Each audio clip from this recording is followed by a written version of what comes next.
warahmatullahi wabarakatuh. Perkenalkan, nama saya Mega Wiraningrum dari kelas 12 KAP nomor absen 16.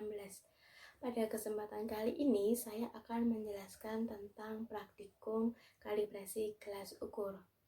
Pada praktikum kali ini, gelas ukur yang akan dikalibrasi adalah gelas ukur yang bervolume 50 ml. Pada video kali ini, saya akan menjelaskan tentang prinsip dasar kalibrasi, cara kerja, data pengamatan, perhitungan, dan kesimpulannya. Baiklah, kita akan mulai untuk yang pertama.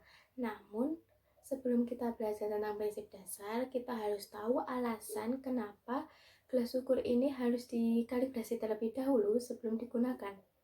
Alasannya adalah agar hasil pengukuran selalu sesuai dengan alat ukur standar atau alat ukur yang sudah diterah.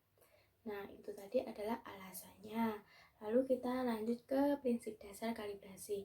Prinsip dasar kalibrasi gelas ukur ini adalah penetapan volume air yang ditampung pada gelas ukur berdasarkan massa yang ditampung pada suhu tertentu.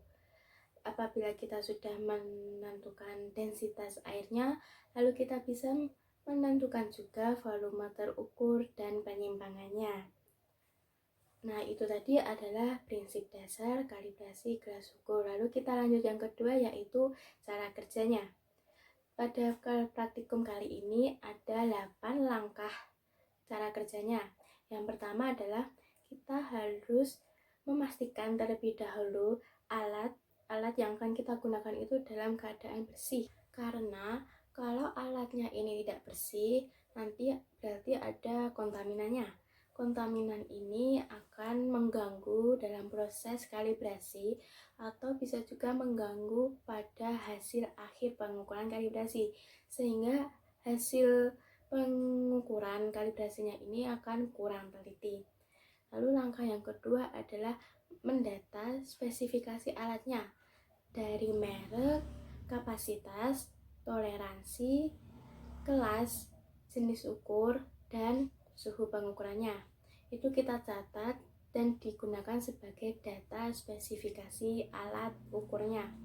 Lalu yang ketiga adalah menimbang gelas ukur kosong yang sudah bersih dan kering tadi, dan hasil beratnya ini dicatat sebagai data berat gelas ukur kosong atau data A.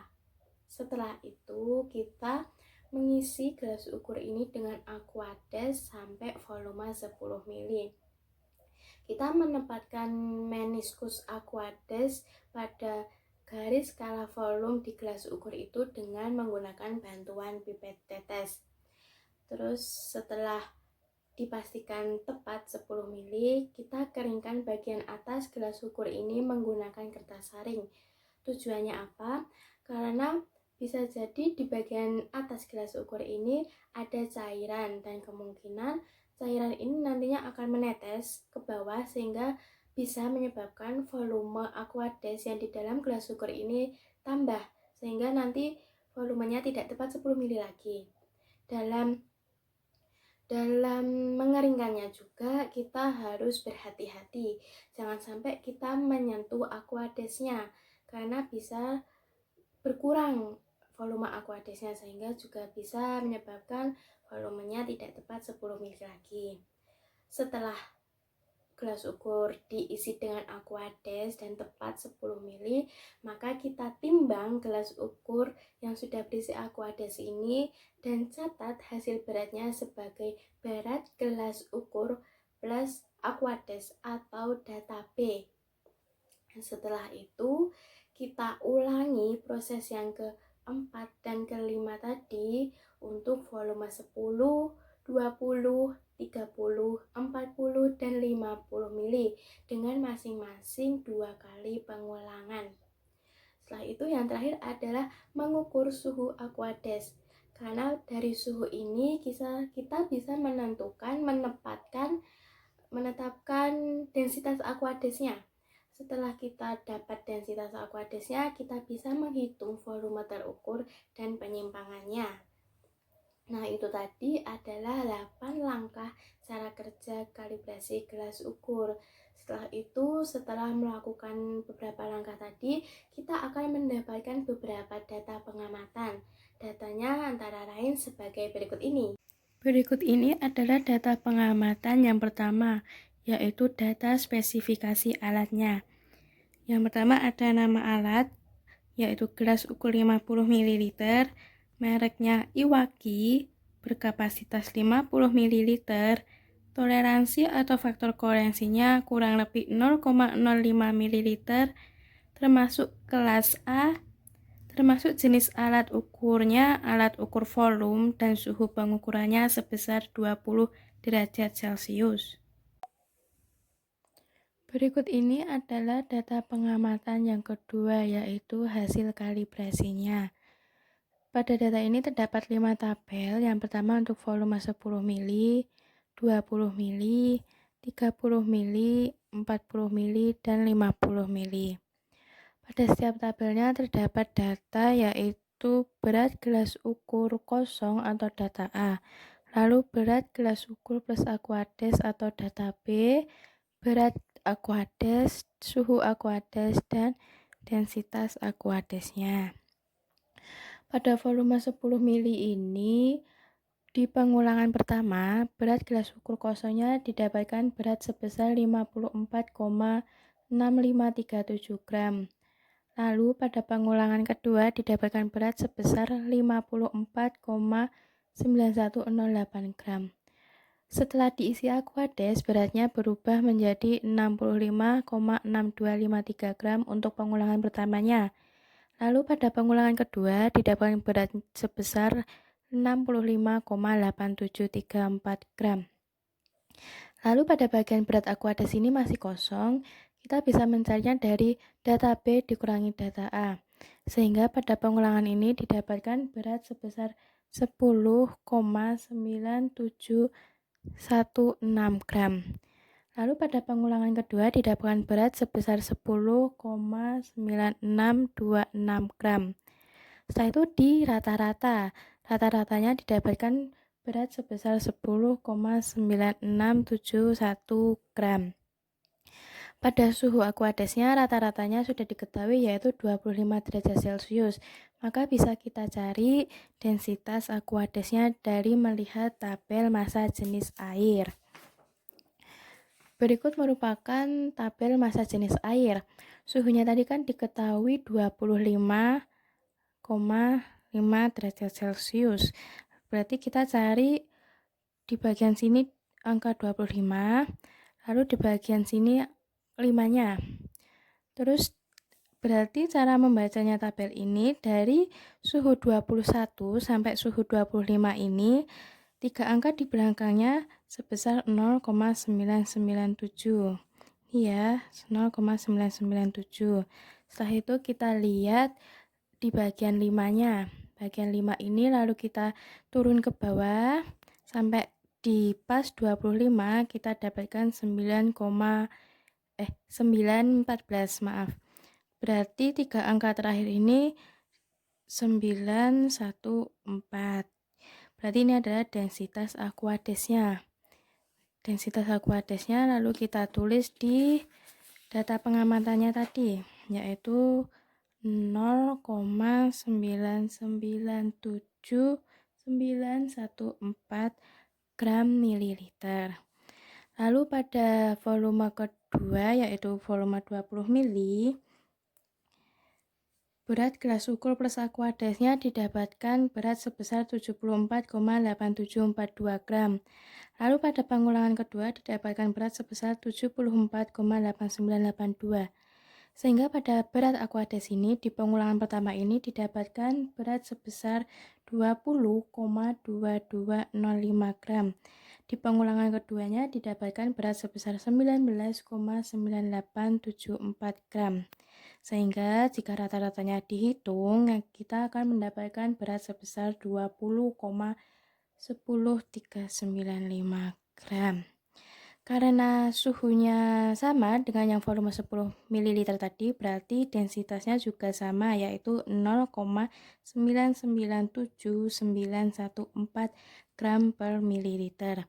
Lalu lanjut ke volume 30 ml.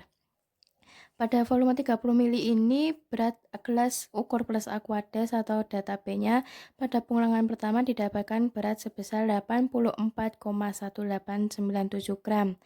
Lalu pada pengulangan kedua didapatkan berat sebesar 84,4613 gram. Berarti berat Aquadesnya jika kita hitung, pengulangan pertama ini didapatkan berat sebesar 29,5360 gram. Pada pengulangan keduanya didapatkan berat sebesar 29,5505. Jika rata-ratanya kita hitung, nanti kita akan mendapatkan berat sebesar 29,54325 gram. Karena suhunya juga sama dengan suhu awal tadi, berarti densitas Aquadesnya juga sama, yaitu sebesar 0,9979114 gram per mililiter. Lalu kita lanjut ke volume yang keempat, yaitu volume 40 mililiter. Pada volume 40 ml ini, berat gelas ukur plus Aquadesnya didapatkan berat sebesar 95,1091 gram pada pengulangan pertamanya. Lalu pada pengulangan keduanya didapatkan berat sebesar 95,1235 gram.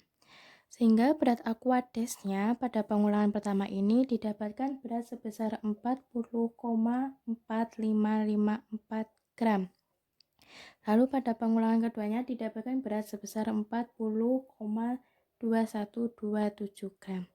Sehingga rata-ratanya didapatkan berat sebesar 40,33405 gram.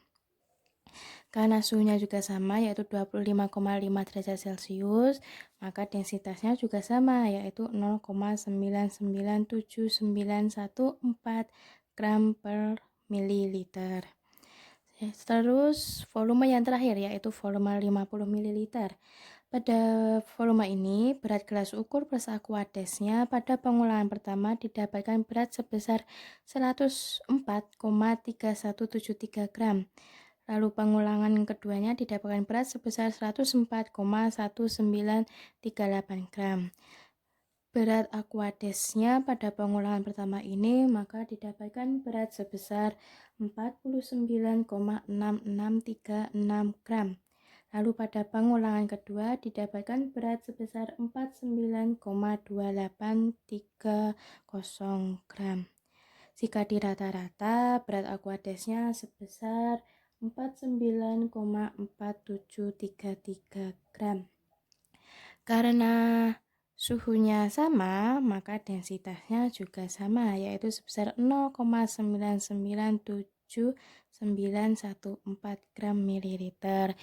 Inilah data pengamatan yang didapatkan dari 8 langkah yang telah kita lakukan tadi pada saat cara kerja kalibrasi. Lalu kita bisa lanjut ke perhitungan mencari volume terukur dan penyimpangannya. Selanjutnya kita masuk ke dalam perhitungannya. Dalam perhitungan ini kita mencari volume terukur dan penyimpangannya. Yang pertama kita mencari volume terukurnya terlebih dahulu. Pada volume 10 mili ini, volume terukurnya didapatkan dari B-A atau rata-rata berat Aquades per densitas Aquadesnya. Maka cara menghitungnya 10,9671 gram dibagi dengan 0,9979114 gram per mililiter. Hasilnya adalah 10,99 mililiter. Pada volume kedua yaitu volume 20 ml juga sama rumusnya, yaitu B-A per densitas Aquadesnya. B-A-nya ini sebesar 20,10395 per 0,9979114 gram. per mililiter yang berat tadi satuannya adalah gram. Lalu hasilnya adalah 20,15 mililiter. Pada volume 30 mili, rata-rata berat aquadesnya tadi sebesar 29,54325 gram. Lalu dibagi dengan densitasnya yaitu sebesar 0,99794 gram per mililiter, sehingga hasilnya sebesar 29,60 mililiter. Lalu ke volume 40 mililiter. Pada volume 40 mililiter ini tadi berat aquadesnya sebesar 40,33405 gram dibagi densitasnya yang sebesar 0,99794 gram per mililiter, sehingga hasil volume terukurnya diperoleh sebesar 40,42 mililiter. Yang terakhir di volume 50 mililiter. Berat rata-rata aquadesnya tadi sebesar 49,4733 gram. Nah, lalu dibagi dengan densitasnya yang sebesar 0,99794 gram per mililiter, sehingga hasilnya yang diperoleh sebesar 49,58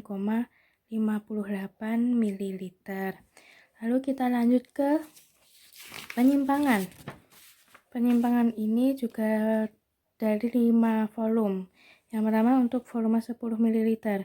Penyimpangan ini rumusnya volume terukur dikurangi kapasitas alatnya, sehingga volume terukurnya pada volume 10 ml tadi adalah 10,99, terus dikurangin 10 ml, maka hasilnya adalah 0,99 ml.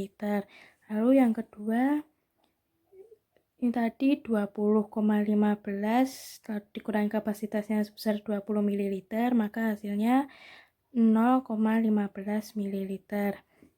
Lalu yang ketiga, volume 30 ml ini tadi volume terukurnya sebesar 29,60 ml dikurangi kapasitasnya yang sebesar 30 ml, maka penyimpangannya sebesar min 0,4 ml. Lalu volume keempat yaitu volume 40 ml. Volume terukurnya tadi adalah 40,42 ml. Lalu dikurangi kapasitasnya yang sebesar 40 ml, maka didapatkan penyimpangan sebesar 0,42 ml. Lalu volume terakhir, volume terukurnya ini tadi sebesar 49,58 ml kan. Lalu dikurangi kapasitas alatnya yang sebesar 50 ml. Maka penyimpangannya sebesar min 0,42 ml. Lalu rata-rata penyimpangannya ini didapatkan dari penyimpangan volume 10, penyimpangan volume 20, penyimpangan volume 30, penyimpangan volume 40, dan penyimpangan volume 50 ml ini dijumlah lalu dibagi 5 dan didapatkan rata-rata penyimpangannya sebesar 0,15 ml. Inilah perhitungan kalibrasi gelas ukur. Setelah kita melakukan perhitungan tadi, maka kita bisa menyimpulkan kesimpulan dari praktikum kalibrasi gelas ukur ini. Kesimpulannya adalah gelas ukur merek Iwaki ini yang berkapasitas 50 ml memiliki penyimpangan sebesar 0,15 ml, dan setelah dibandingkan dengan toleransi alat ukur gelas yang sudah ditetapkan, maka gelas ukur ini termasuk ke dalam golongan kelas A atau memenuhi persyaratan kelas A. Itulah tadi penjelasan dari saya tentang praktikum kalibrasi gelas ukur. Dari saya cukup sekian. Jika ada salah kata, saya mohon maaf. Wassalamualaikum warahmatullahi wabarakatuh. I was hanging with you and then I realized I didn't think it was true. I was surprised when I found out I'd fallen for you.